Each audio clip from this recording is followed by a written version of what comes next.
अस्सलामुअलैकुम, welcome back to my channel Pakistan health channel. उम्मीद करता हूं कि आप सब खैरियत से होंगे। आज जो नुस्खा मैं आपकी खिदमत में लाया हूं वो बहुत ही मौसर और लाजवाब नुस्खा है।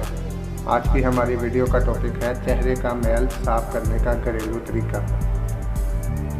चेहरे का मैल मिनटों में घर पर ही साफ़ करें, इंतहाई आसान तरीका। अगर आप जवान, निखरी और गोरी गोरी रंगत पाना चाहते हैं तो आज मैं आपको एक ऐसे नुस्खे के बारे में बताऊंगा और अगर इंशाल्लाह आप इसे इस्तेमाल करेंगे तो आप इनका बहुत ज़्यादा फ़ायदा होगा, जिसका रिज़ल्ट आपको नज़र आ जाएगा।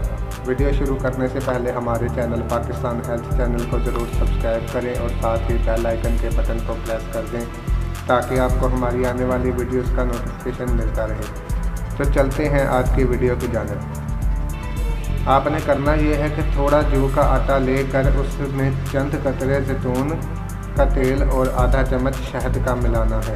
इसमें थोड़ा पानी डालें और इस आमीज़े को चेहरे पर अच्छी तरह मल लें। इसके बाद आपने अपना चेहरा साफ़ पानी से धो लेना है। आपका चेहरा बिल्कुल साफ़ हो जाएगा।